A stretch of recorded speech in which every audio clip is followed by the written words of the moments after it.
Ramzan special বাড়িতেই বানিয়ে নিন এরকম মুচমুচে চিকেন ফ্রাই, যা সন্ধ্যেবেলা স্ন্যাক্সে ভীষণই জমে যাবে।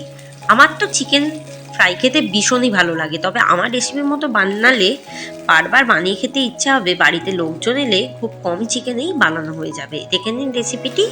নমস্কার বন্ধুরা, মাই সিম্পল লাইফস্টাইল ব্লগে স্বাগত জানাই। প্রথমে আমি একটু বড় সাইজের চিকেন নিয়ে নিয়েছি, দুটো লেগ পিসও আছে আর বড় বড় টুকরো আছে, যা বাড়িতে ছিল।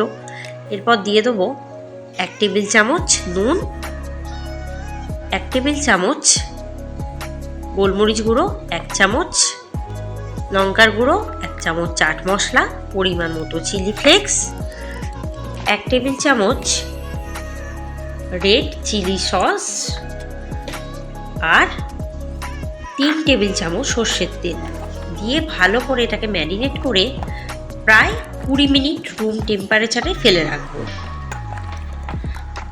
এই মশলাটা যত ভালো মাখানো হবে তত তার টেস্ট বাড়বে। এবার যা যা মশলা বাটবো সেটা হচ্ছে পরিমাণ মতো আদা, 6টা কাঁচা লঙ্কা আর একটা গোটা সাইজের সমস্ত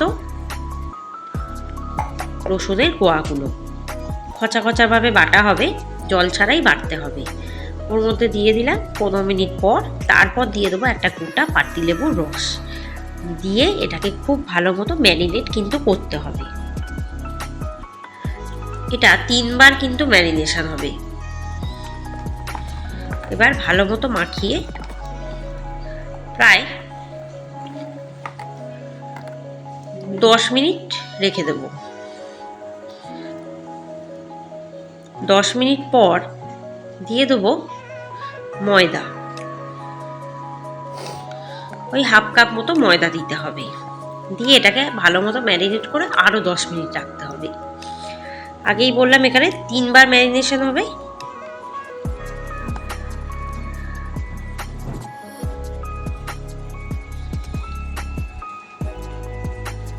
এভাবেই মাখাতে হবে। যতক্ষণ রাখা যাবে ততটা টেস্ট বাড়বে আর মশলাটাও গায়ে বসে যাবে। এরপর একটা ফ্রাইং প্যান নিয়ে নেবো, তার মধ্যে দিয়ে দেবো ওই 3 টেবিল চামচ সাদা তেল। তেলটা ভালো মতো গরম হয়ে গেলে চিকেনটা আস্তে আস্তে করে ছেড়ে দেবো। একদম লো আঁচে ভাজবো, তাহলে কী হবে, ভেতরটা কাঁচা থাকবে না, পুরোটাই ভালোভাবে ভাজা হয়ে যাবে। খুব লাল লাল করে ভাজতে হবে যাতে মুচমুচে ভাবটাও আসে আবার কাঁচাও না থাকে। খুব সাবধানে উল্টে দিতে হবে এটাকে। কারা কারা এরকম চিকেন ফ্রাই খেতে ভালোবাসেন কমেন্টে জানাবেন। আর এই রেসিপিটি অবশ্যই বাড়িতে ট্রাই করে কমেন্টে জানাতে ভুলবেন না। চ্যানেলটিকে সাবস্ক্রাইব করে এগিয়ে নিয়ে যাবেন, পাশে থাকা বেল আইকনে ক্লিক করবেন, সমস্ত রেসিপি দেখে জানাতে থাকবেন, চ্যানেলটিকে সবার মাঝে শেয়ার করবেন। দেখুন বেশ লাল লাল করে উল্টে পাল্টে ভেজে নিচ্ছি।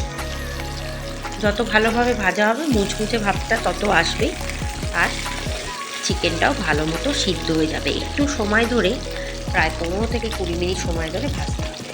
প্রথম রাউন্ডে ভাজা হয়ে গেছে আমার, দ্বিতীয়টি ঠিক এভাবেই ভাজতে হবে। এবার কিন্তু তেলটাকে একদম ঝারিয়ে ঝারিয়ে আমি কিন্তু তুলে রাখবো।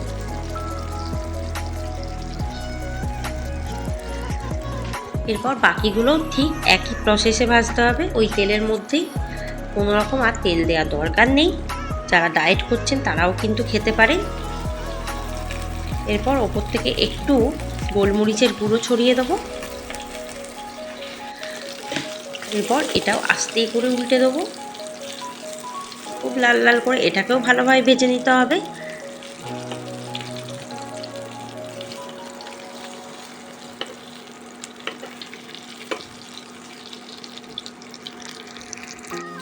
একটু পেঁয়াজ কুচি ওপর থেকে দিয়ে দেবো।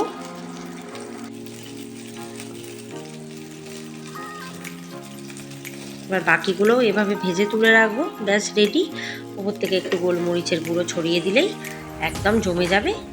গরম গরম সার্ভ করে দেবো। ব্যাস রেডি। রেসিপিটি বানিয়ে অবশ্যই দেখবেন আর খাবেন। ধন্যবাদ।